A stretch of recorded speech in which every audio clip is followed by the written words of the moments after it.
The morning in the upscale, gated community of Fallbrook, California, promised nothing but tranquility. Manicured lawns glistened with automated sprinklers, and the only sounds were the distant hum of a pool cleaner and the chirping of birds. For Jared "Jar" Stockdale, a 42-year-old real estate agent, rugby coach, and military reservist, it was a day of small, proud milestones. His young daughter had a spelling bee. Later, there would be birthday celebrations. His wife, Laura, planned to pamper her mother, Cynthia, Cdebaca, with a special lunch. 3 generations shared the spacious property. Jar, Laura, their 2 young children, Jar's older teen son from a previous relationship in the main house, and Cynthia, Laura's mother, living in the guest house after a stroke. But the harmony was a carefully maintained facade. Beneath the surface of this picture-perfect family simmered a Cold War.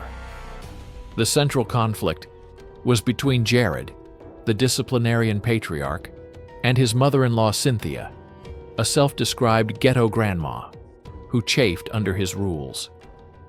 Their relationship, as Jar's brother George would later describe, wasn't the best. At times, they simply existed because both of them lived on the same property. The flashpoints were numerous. Cynthia was a smoker.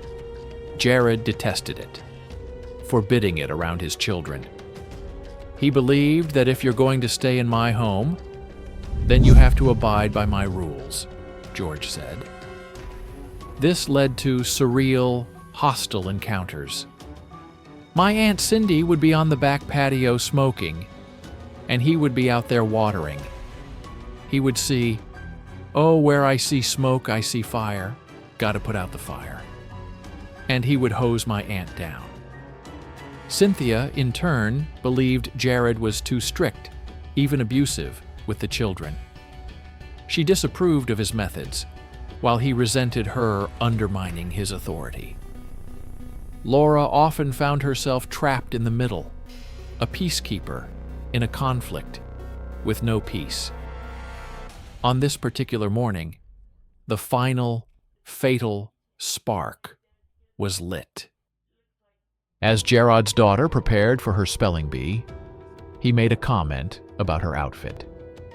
Cynthia, taking profound offense to his word choice, a remark she interpreted as him calling his own daughter ghetto, felt a rage she had nursed for years boil over.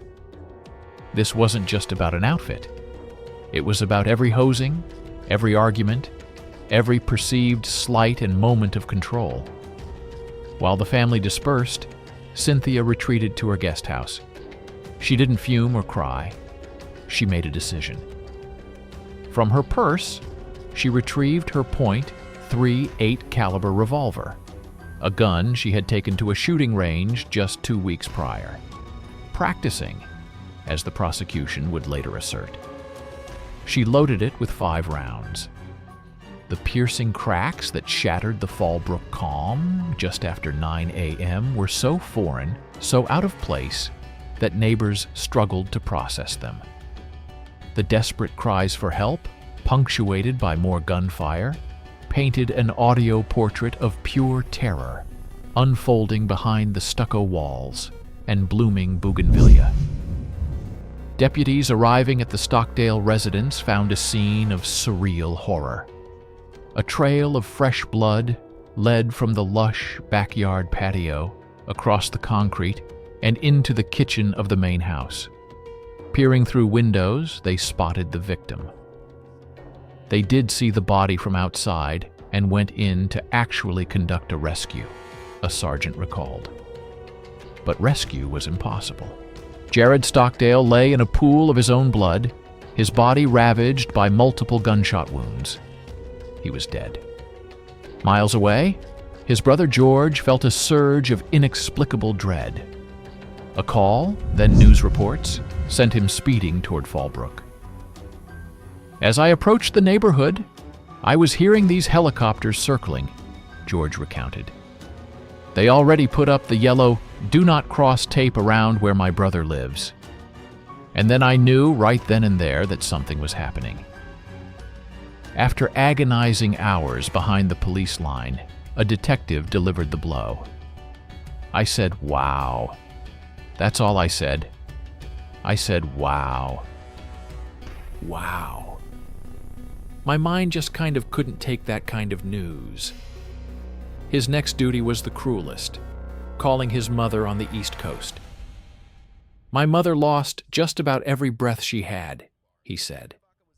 "And despite losing her breath, the words that she uttered will haunt me for the rest of my life. She said, 'That woman, Laura's mother, killed my son.'" George wasn't ready to accept that. His mind raced to another fraught relationship. Jared's 18-year-old son, a recovering drug addict. He had been a drug addict looking for money, and my brother being a disciplinarian, he probably retaliated against his father. That was the very first thing in my mind. But detectives were already asking a different question. Where was Cynthia? The mother-in-law who lived on the property was nowhere to be found. A bolo, be on the lookout, was issued for the 66-year-old woman. The search for the killer, it seemed, was not for a shadowy intruder, but for a missing member of the family. While Jared's body was being photographed and his family wept in stunned horror, Cynthia Cdebaca was having a day. She had left the blood-soaked property, gotten into her car, and driven away. She went to a Denny's. She spent 2 hours gambling at the Pachanga Casino. Then she settled into her favorite spot at a local coffee shop, sipping her drink, perhaps enjoying the quiet normalcy. It was there, hours after the murder, that detectives found her. There was no chase, no struggle. She was congenial, even jovial. She did come into the police station in a very jovial kind of way, an investigator noted, happily greeting the police officers kind of like, "Hi, what's going on? What brings me here?" She was escorted to a sterile interview room, still seemingly oblivious to the storm she had unleashed. The detectives began gently, their bodies' language non-confrontational. "Detective, Cynthia, something happened today at your house. And unfortunately, Laura's husband. You know what Laura's husband's name is?" "Cynthia." Jar. Detective.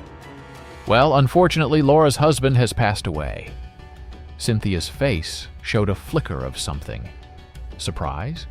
Feigned shock? "Huh? Laura's husband was killed today? Jar was killed?" The detectives confirmed it. "We're going to ask you some questions because we're trying to figure out what happened today, okay?" "All right." What followed was one of the most coldly candid confessions in criminal memory. When asked what she thought of Jared, Cynthia gave a thumbs-down gesture. "Why do you say that?" the detective asked. "He's mean. Mean to me and all of them. He's mean to everybody." "Yes, he is." She recounted years of grievances, being hosed down, being tripped, allegations that he choked her daughter Laura. The detectives listened, letting her build her narrative of victimhood. Then came the pivotal moment. Detective. "Did anybody try to stop him?" Cynthia's answer shifted from past grievances to present action. "Can't stop him. It sounds like somebody had to stop him." A pause hung in the air. "Or I did." "Okay, I did." "Okay, I was guilty." "Somebody had to stop him." "I did." "Okay, it's okay. Is he dead?" "You tell me." Detective. "Got to be dead." "You think he's dead?" Cynthia, with chilling calm. "I hope so." With the dam broken, Cynthia began to detail the murder with the detached precision of a storyteller, not a penitent. The catalyst, she said, was the ghetto comment from that morning. She took offense, retrieved her revolver, and walked into the backyard, where Jared was. The first shots were an ambush. Jared, his back turned, never saw them coming. The .38 caliber rounds struck him, but he didn't fall immediately. He began to crawl, desperately trying to get away, crying for help. The cries the neighbors had heard. Cynthia was methodical. After firing the first 5 rounds, she didn't stop. She walked to her car, reloaded 5 more bullets, walked back to where the wounded man was now dragging himself, and fired 5 more times into his body. Still, he moved. Bleeding profusely, Jared managed to crawl through the patio door and into the kitchen, leaving the gruesome trail deputies would later find. Cynthia followed. She went back to her car, reloaded a final time, 5 more rounds, walked into her son-in-law's kitchen, and fired the last 5 shots until he was finally still. 15 rounds fired.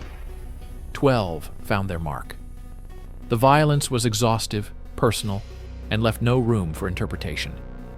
This was an execution. The detectives, maintaining their composure, sought any glimmer of humanity. "Did he say anything to you?" one asked. Cynthia's reply was a grotesque parody of a deathbed reconciliation. "Oh, Grandma, I love you." "He said that to you?" the detective clarified, incredulous. "Yeah," Cynthia confirmed. "After you shot him, he said, 'Grandma, I love you.'" "Yeah, goddamn." "Did you check to see if he was doing it, dying?" "I didn't care." Unbeknownst to Cynthia, her confession was not private.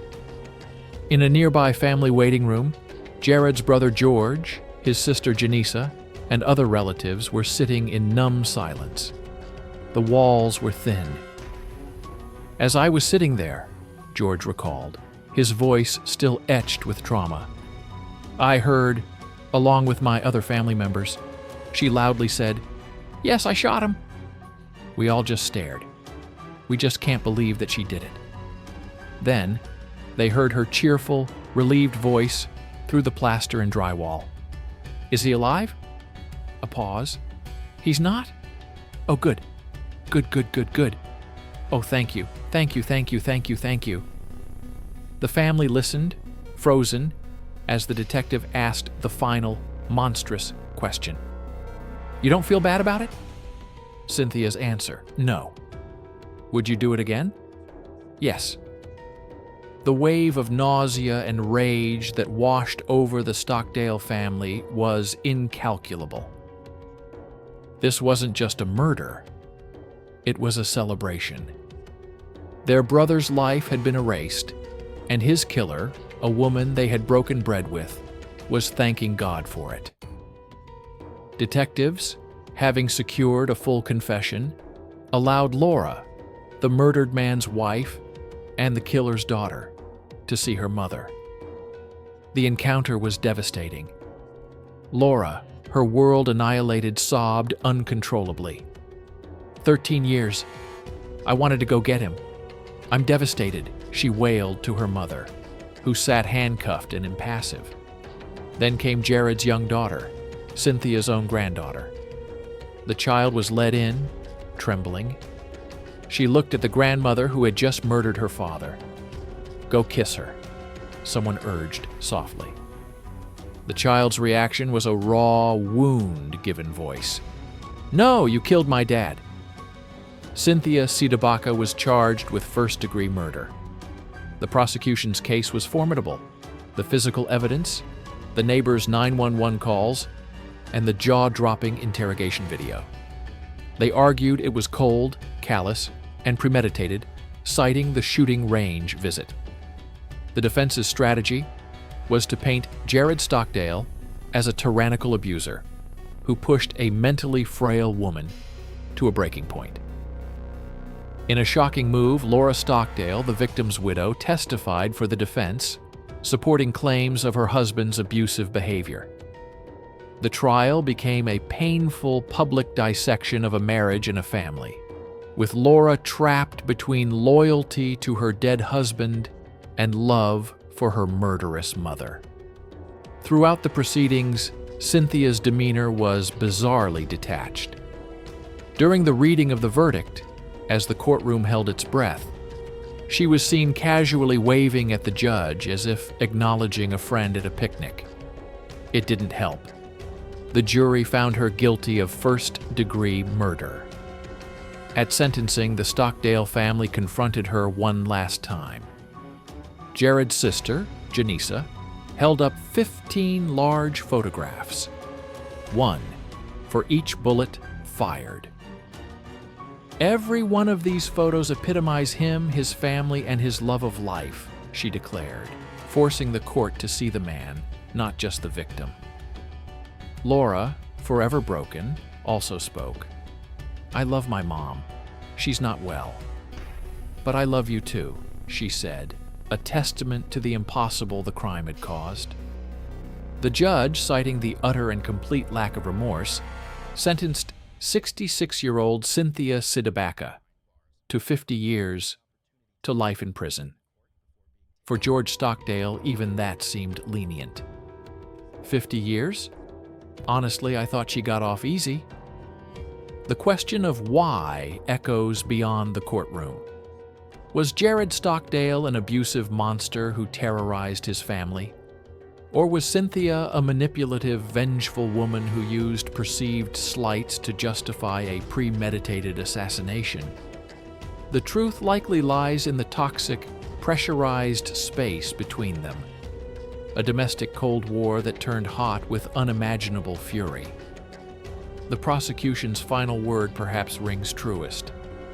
"We looked into the various claims of abuse, and we simply just determined that whether or not they were true, the defendant had no right to make herself the judge, jury, and executioner.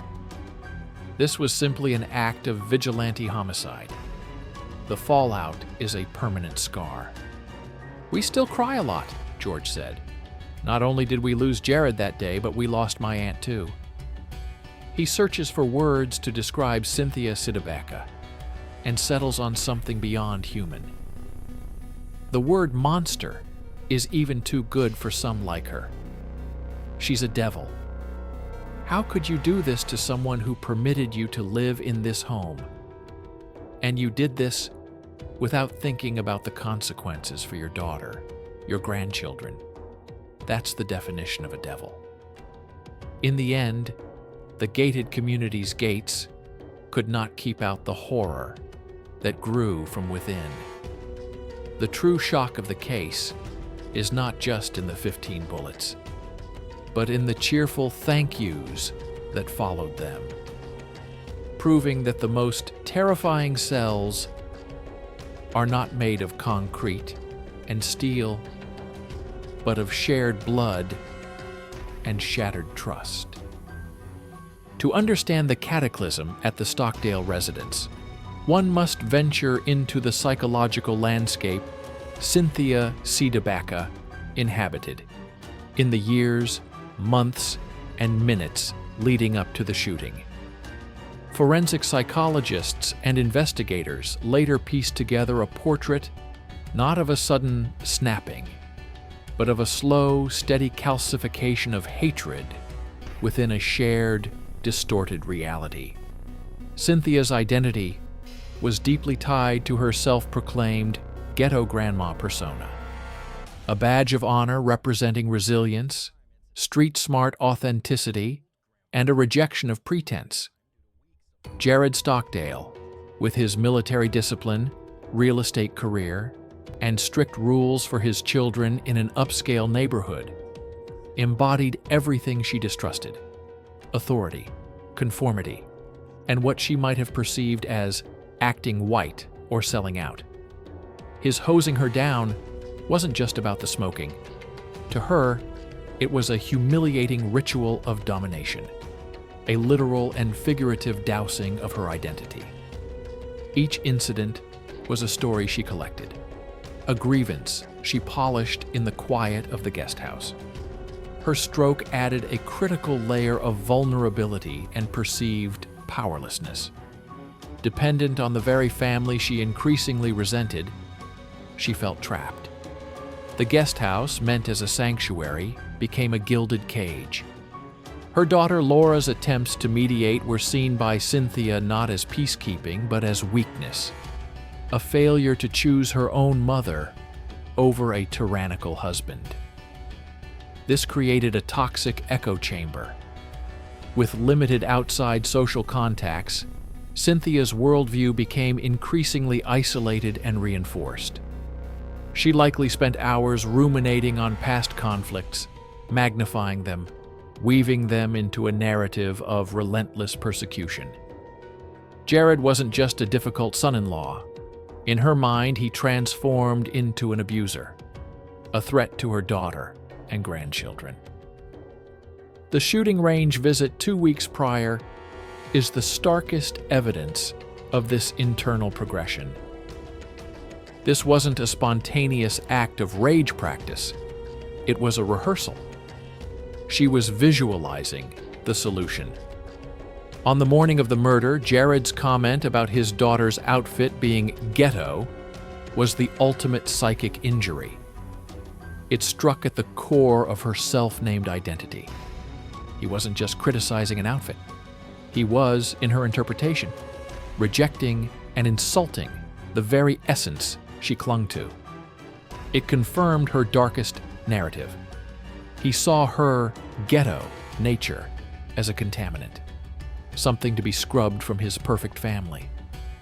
In that moment, the rehearsed solution transitioned from fantasy to plan. The years of feeling hosed, tripped, and disrespected coalesced into a single, lethal purpose. The 15 bullets didn't just kill Jared Stockdale, they atomized his family, leaving each member orbiting a different center of grief, guilt, and trauma. Laura Stockdale. Her position is the most devastatingly complex. In a single morning, she lost her husband to murder and her mother to prison, with the latter responsible for the former. Her testimony for the defense was less an exoneration of her mother, and more a desperate attempt to explain the unexplainable, to give context to the jury about the pressures that might have warped her mother's mind. In doing so, she felt compelled to validate the abuse claims, causing a secondary betrayal felt deeply by Jared's blood relatives. She is now a single mother, her children fatherless, visiting the woman who made them so in a penitentiary. Her loyalty is an eternal, painful schism. The children. Jared's young daughter, who refused to kiss her grandmother, and her sibling are now victims of a uniquely intimate trauma. Their father was violently taken, and the boogeyman was not a stranger but a beloved grandma who lived in the backyard. The cognitive dissonance is catastrophic for a developing psyche. Jared's older son, initially a suspect in his own father's death, carries a different burden: the weight of his past struggles, the knowledge of the family tensions, and the what-ifs that plague him. The Stockdale siblings, George and Janissa. Their grief is pure, laced with volcanic fury. They lost a brother they describe as a guiding light. The interrogation they overheard and Cynthia's complete lack of remorse fossilized their pain into permanent outrage. Janissa's act of holding 15 photos in court was a powerful act of reclamation, forcing the court to see Jared as a whole person, not just a victim in a crime scene photo. Their relationship with their sister-in-law Laura is likely fractured beyond repair, a casualty of her courtroom testimony. Cynthia's extended family. The schism extends outward. Family gatherings are now impossible minefields. Sides are implicitly chosen.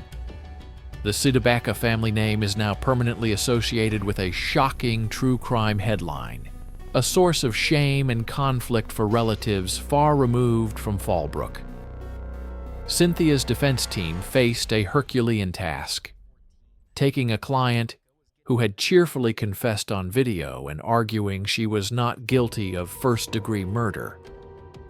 Their strategy hinged on two pillars: imperfect self-defense / heat of passion, to reduce it to manslaughter, and questions about her mental competency. The abuse excuse was their primary narrative. By calling Laura to the stand, they aimed to establish a prolonged pattern of abuse that could support a battered person syndrome argument, suggesting Cynthia feared for her life or her daughter's life, and that the final comment triggered an uncontrollable, passionate response. They sought to frame the 15 shots not as premeditated execution, but as a panicked, prolonged loss of control during a final confrontation. The prosecution, armed with the shooting range evidence, dismantled this. They painted the picture not of a panicked reaction, but of a methodical purge. They highlighted the pauses to reload, not once but twice. They emphasized that Jared was shot in the back first, the act of an ambusher, not someone in a mutual confrontation. They played the interrogation tape repeatedly, not just the confession, but the chillingly calm discussion of logistics and the relieved thank yous. The competency hearing was a brief sideshow. While clearly holding distorted and hateful beliefs, Cynthia understood the charges against her and the court proceedings. She was found competent. The defense's attempt to pathologize her hatred was unsuccessful. The court saw malice, not madness. The jury's swift, first-degree murder verdict was a rejection of the defense's narrative. They saw the visit to the gun range, the retrieval of the weapon, the ambush, the reloading, and the celebratory aftermath as a chain of deliberate, conscious choices. The abuse allegations, whether true or exaggerated, were deemed legally irrelevant to the methodical nature of the killing. Cynthia Cdebaca, inmate number, entered the California prison system as a peculiarity. Not a gang member, not a drug mule, but a grandmother who executed her son-in-law. In prison hierarchy, such family annihilator cases are often met with a mix of disdain and curiosity. Initial reports suggest she adapted with the same stubborn, self-contained demeanor she displayed in interrogation. She is not a popular inmate. Her crime is seen as a violation of a fundamental code, even among criminals. Her lack of remorse isolates her further. There are no reports of her participating in restorative justice programs or expressing guilt in therapy sessions.